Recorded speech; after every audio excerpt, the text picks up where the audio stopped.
Hello friends, welcome to my channel and psychology. मैं हूँ शार्दुल। तो बिना टाइम को वेस्ट किए आज हम अपना आज का टॉपिक शुरू करेंगे।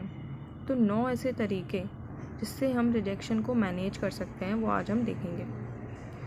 दोस्तों, कई बार ऐसा होता है कि हम किसी पर्सन से रिजेक्ट हो जाते हैं। ज़रूरी नहीं है कि वो पर्सन आपका लवर हो या फिर आपकी गर्लफ्रेंड बॉयफ्रेंड हो या आपने किसी को प्रपोज़ किया हो तो उससे आप रिजेक्ट हो गए हो सकता है कि आपने किसी को दोस्ती ऑफ़र की हो, अपना साथ ऑफ़र किया हो, उससे भी आप रिजेक्ट हो गए हो, या ऑफिस में किसी कलीग्स को आपने सपोर्ट करना चाहा हो, उन्होंने आपको ऐसा रिस्पॉन्स किया हो जिससे आपको लगा हो कि उन्होंने आपका ऑफ़र रिजेक्ट कर दिया है।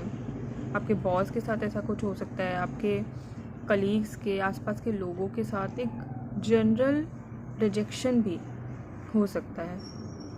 लेकिन कई बार ऐसा होता है कि हम जो रिजेक्शंस होते हैं उसको डील नहीं कर पाते। सम टाइम हम ऐसा महसूस करने लगते हैं कि शायद हमें कोई कमी है, या फिर हम शायद गुड लुकिंग नहीं है, या हमारी पर्सनैलिटी अच्छी नहीं है, या कहीं ना कहीं मेरी जॉब अच्छी नहीं है, मेरे पास पैसा नहीं है, या कोई तो भी ऐसी हम अपने अंदर कमियां निकालने लगते हैं और अपने रिजेक्शन को जस्टिफाई करने लगते हैं। कई बार तो ऐसा होता है कि हमारे अंदर हीन भावना आ जाती है खुद के प्रति, और कई बार हम उस रिजेक्शन का बदला लेने के लिए भी तैयार होने लगते हैं। तो ऐसे समय में हम अपने रिजेक्शन को किस तरीके से फेस करें, अगर कहीं से हम रिजेक्ट हुए हैं छोटे या बड़े स्तर पे, तो उसको किस तरीके से मैनेज करें, उसके लिए हम आज 9 पॉइंट्स को डिस्कस करते हैं। तो पहला पॉइंट ये है, don't expect everyone to like you. ये सबसे ज़्यादा इम्पॉर्टेंट पॉइंट है। आपने सुना होगा कि आप सभी लोगों को एक साथ खुश नहीं कर सकते। आप ऐसा बिल्कुल भी एक्सपेक्ट मत करो कि दुनिया का हर इंसान आपको लाइक करेगा। अगर आप किसी को लाइक करते भी हो, कोई भी पर्सन हो, चाहे आपकी दोस्त हो, चाहे आपको कोई ऐसे स्पेसिफिक पर्सन हो जो आपको पसंद हो, तो ज़रूरी नहीं है कि वो भी आपको पलट के लाइक करे। हो सकता है ऐसे बहुत से पर्सन होंगे जो आपको लाइक करते होंगे और आपको पता भी नहीं होगा। आपकी कुछ चीज़ें ऐसी होंगी जो दूसरे लोगों को पसंद होंगी, लेकिन सबको वो बातें पसंद हो वो भी ज़रूरी नहीं है। तो सबसे पहला पॉइंट ये है, कभी भी ऐसी उम्मीद मत करो कि हर पर्सन आपको पसंद करेगा, आपको लाइक करेगा। सेकंड पॉइंट है कि इसको एक अपॉर्चुनिटी की तरह लो। Reframe it as an opportunity to experiment with different level of conflicts. मतलब कि आप क्या कर सकते हो, आप एक जगह से अगर आपने फ्रेंडशिप के लिए ऑफ़र किया, अगर आपकी फ्रेंडशिप की ऑफ़र रिजेक्ट कर दी गई सामने वाले पर्सन के द्वारा, तो आप क्या कर सकते हो, और कॉन्टेक्ट को एक्सप्लोर कर सकते हो, दूसरे लोगों के साथ दोस्ती कर सकते हो सकता है आपको उनसे बहुत अच्छे और प्यारे दोस्त मिल जाएं। आप उसको एक एक्सपेरिमेंटल अपॉर्चुनिटी की तरह लो। आप ये समझो कि एक मेरा एक्सपेरिमेंट था जो फेल हो गया, मेरे पास और मौके हैं, मैं किसी और से दोस्ती करूँगा या मैं किसी और को हेल्प कर सकता हूँ। इस तरीके से आप उसे ले सकते हो। तीसरा पॉइंट है कि your chemistry with the person may be of. हो सकता है कि अगर आपके कोई फ्रेंड्स हों या कोई दोस्त हो जो आपके अच्छे दोस्त हो, लेकिन आप नेक्स्ट लेवल पे उस चीज़ को ले जाना चाहते हो, लेकिन सामने वाले ने आपको मना कर दिया। तो कई बार ऐसा होता है साथियों कि हम केमिस्ट्री, अगर आप समझते होगे, पर्सन टू पर्सन आपस में केमिस्ट्री होती है, लेकिन वो ज़रूरी नहीं है कि वो केमिस्ट्री हमेशा वैसी ही रहे। कई बार ऐसा होता है कि हमारे किसी दोस्त के साथ हमारी खूब बनती है, खूब पटती है, लेकिन एक समय के बाद हम उस दोस्त को भी भूल जाते हैं, वो अपने में लग जाता है, हम अपने में लग जाते हैं, मिलने के बाद भी वो बात नहीं आती। तो वो केमिस्ट्री आती है एक समय के लिए, जब तक हमारा सेम बैकग्राउंड में हम रहते हैं। अगर मान लीजिए आप कोचिंग में पढ़ते हैं तो आपको कोचिंग के फ्रेंड्स मिलेंगे, जब तक आप डेली कोचिंग जा रहे हो आपका वहाँ पे एक बहुत अच्छा दोस्त बन जाएंगे या कुछ अच्छे दोस्त बन जाएंगे, आपका डेली रूटीन के साथ वो फिट हो जाएगा, आपके साथ केमिस्ट्री उनकी बनने लगेगी। कॉलेज के दोस्त हैं, उनके साथ केमिस्ट्री तब तक रहेगी जब तक आप कॉलेज में हो। कुछ ही रह जाते हैं जिनके साथ आगे भी बातें होती हैं या रिश्ते बने रहते हैं, लेकिन ज़्यादातर क्या होता है, जहाँ हम अपना एनवायरनमेंट रहता है उसके अकॉर्डिंग हमारी केमिस्ट्री रहती है, और समटाइम्स ऐसा होता है कि वहाँ रहते हुए भी हमारी केमिस्ट्री जो है वो ख़त्म हो जाती है। कुछ समय के लिए रहती ख़त्म हो जाती है। तो उसको आप ऐसा ना समझें कि आप में कमी है या आप में कुछ तो भी हीन भावना पैदा ना करें अपने अंदर कि आपकी कमी के कारण आप रिजेक्ट हो सकता है कि आप लोगों के बीच में अब वो केमिस्ट्री रही ही ना हो। तो इसको एक जनरल प्रैक्टिकल तरीके से लें, ना कि अपने ऊपर इस तरीके से लें कि कुछ ख़राब भावना अपने अंदर डेवलप करें, ठीक है। चौथा पॉइंट ये है, the other person may need to be cool down. हो सकता है कि उनको एक अपने समय की ज़रूरत हो। समटाइम ऐसा होता है कि हम हर चीज़ अपने ऊपर ले लेते हैं। हो सकता है सामने वाला अपनी कुछ पर्सनल लाइफ के इश्यूज से डील कर रहा हो।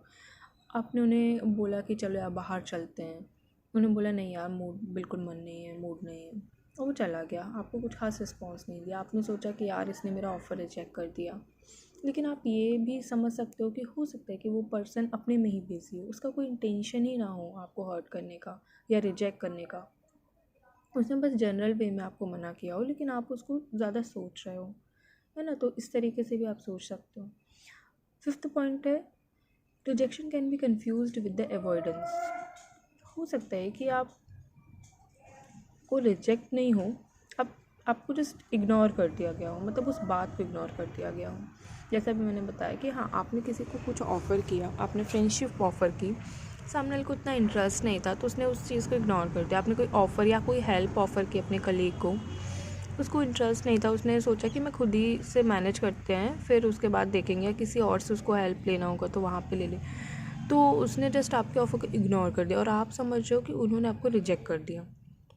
या कुछ लोग होते हैं जो जेलस काइंड ऑफ भी होते हैं, उनको नहीं लेना आपसे हेल्प, या उनको नहीं चाहिए आपकी फ्रेंडशिप, क्योंकि वो आपसे कंपटीशन की भावना रखते हैं, वो आपसे दोस्ती नहीं करना चाहते। ऐसे भी लोग होते हैं। तो ज़रूरी नहीं है कि अगर कोई आपको या आपके ऑफ़र को मना कर रहा है तो वो रिजेक्शन ही हो, या आप में कुछ कमी हो, या आपके वजह से उसने रिजेक्ट किया। उनके अपने पर्सनल रीज़न भी हो सकते हैं। 6 पॉइंट है कि आप पर्सन को थोड़ा स्पेस दो। कभी कभी कोई आपका दोस्त है, बहुत ज़्यादा क्लोज़ है, लेकिन आपके बीच में समटाइम्स सामने वाले की लाइफ में कुछ अलग चीज़ें हो रही होती है, आपकी लाइफ में कुछ अलग चीज़ें हो रही होती। हर रिश्ते को कभी कभी एक स्पेस की, एक पर्सनल स्पेस की ज़रूरत होती है। हो सकता है उसकी पर्सनल लाइफ में कुछ और चीज़ें चल रही हो जो मे बी वो आपको शेयर ना भी करना चाहता हो, या वो थोड़ा समय अकेले रहना चाहता हो। अगर आप उसको पार्टी ऑफ़र कर रहे हो, मूवी ऑफ़र कर रहे हो, या चलो कहीं घूमने चलते हैं एंड ऑल दैट, और सामने वाला पर्सन इग्नोर कर रहा हो या इंटरेस्ट नहीं दिखा रहा हो, तो उसको थोड़ा सा समय दो, उसको थोड़ा सा पर्सनल स्पेस दो। उसको एज अ रिजेक्शन मान कर चीज़ों से डील मत करो। 7th पॉइंट ये है कि रिजेक्शन में be lead you to learn a new coping skill. क्योंकि अगर आपको किसी ने रिजेक्ट किया है, चाहे वो आपकी फ्रेंड हो या चाहे वो आपके दोस्त हो, कलीग्स हों, आपका कोई ऑफ़र रिजेक्ट किया गया हो, ये सब आपको कोपिंग स्किल्स सिखाता है। कोपिंग स्किल का मतलब होता है कि चीज़ों से कैसे डील किया जाए, किसी प्रॉब्लम से कैसे डील किया जाए। समाज में हम रहते हैं, समाज में 1000 प्रकार के 10 तरह के लोग रहते हैं। 10 तरह के लोग एक से नहीं हो सकते। हो सकता है कुछ आपके लिए सहयोग दें तो कुछ आपके लिए मुश्किलें पैदा करें। तो अगर वो जो मुश्किलें पैदा कर रहे हैं उनके साथ कैसे डील करना है, क्योंकि आपको रहना तो वहीं है, आप कहीं भाग तो नहीं सकते। आप केवल उन लोगों के साथ नहीं रह सकते जो कि अच्छे हैं और जो लोग आपकी मदद करते हैं, जो लोग आपके साथ हैं या जो लोग आपके दोस्त हैं। आपको हर तरह के लोगों के साथ रहना है। उन लोगों के साथ भी रहना है जो शायद आपके प्रति अच्छी भावना नहीं रखते। तो रिजेक्शन को आप इस तरीके से लो कि आप कैसे एक अपॉर्चुनिटी की तरह कि आप कैसे इस तरह की प्रॉब्लम्स के साथ में डील कर सकते हो, क्योंकि आपके आने वाले जीवन में भी आपको सीखने में, आपको अपने जीवन की मुश्किलों को हल करने में आपकी मदद करेगा। 8वां पॉइंट है, consider opportunities to build a new relationship. As I already discuss कि कभी भी अपॉर्चुनिटीज़ की तरह आप रिजेक्शंस को ले सकते हो। आप अगर एक बार उन्होंने आपको कुछ रिजेक्ट किया है, आप न्यू रिलेशनशिप्स बना सकते हो सकता है कि आप कुछ स्पेस दो तो वो वापस आपके पास लौट के आए, वापस आप नॉर्मल बात करो तो वापस से चीज़ें ठीक हो जाएं। तो रिजेक्शन को एक अपॉर्चुनिटी के तौर पे लेना चाहिए। और 9वां आखिरी लेकिन नॉट लीस्ट पॉइंट है कि recognise that you don't need to fix everything. कभी कभी हमें क्या होता है ना कि हमसे कोई भी चीज़ जब नहीं होती है, इवन जो चीज़ हमारे हाथ में भी नहीं होती है, हम उन चीज़ों को भी ठीक करने की कोशिश करते रहते हैं, खुद को परेशान करते रहते हैं। अगर आप किसी से बात कर रहे हैं या आप किसी को, मान लीजिए आप किसी की हेल्प करना चाहते हैं, उसको आपकी हेल्प नहीं चाहिए, वो आपकी हेल्प नहीं ले रहा है, तो भी आप चाहोगे कि नहीं वो ले ही, उसने मेरी हेल्प रिजेक्ट कर दी, मैंने उसको ऑफ़र किया था, मैं तो सिर्फ उसकी मदद करना चाहता था, उसमें किस बात का एटीट्यूड है भाई, उसने क्यों रिजेक्ट किया मेरी ऑफ़र को। तो ज़रूरी नहीं है कि अगर आप जैसा चाहते हो वैसा ही हो हमेशा। अगर कोई प्रॉब्लम आ भी रही है तो ज़रूरी नहीं है कि आप हर चीज़, अपनी लाइफ की हर चीज़ को फिक्स करते बैठो। कुछ चीज़ों को छोड़ देना चाहिए। जो चीज़ आपके हाथ में है, आपके हाथ में हार्ड वर्क करना है, आपके हाथ में चीज़ें ऑफ़र करना है, पर सामने वाले का रिएक्शन आपके हाथ में नहीं है। ये चीज़ आप ध्यान में रखो, चाहे फ्रेंडशिप के तौर पे हो, हेल्प के तौर पे हो, दोस्तों के साथ हो, कलीग्स के साथ हो, या आपके किसी स्पेशल पर्सन के साथ हो।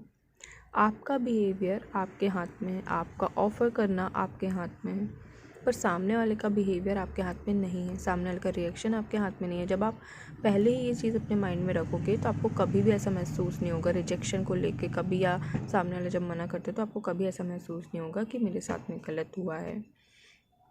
तो ये थी छोटी सी वीडियो। उम्मीद करती हूँ कि आपको अच्छी लगी होगी और आपकी इससे हेल्प हुई होगी। अगर वीडियो अच्छा लगा हो तो कमेंट कीजिएगा और चैनल से जुड़े रहिएगा। Thank you, bye.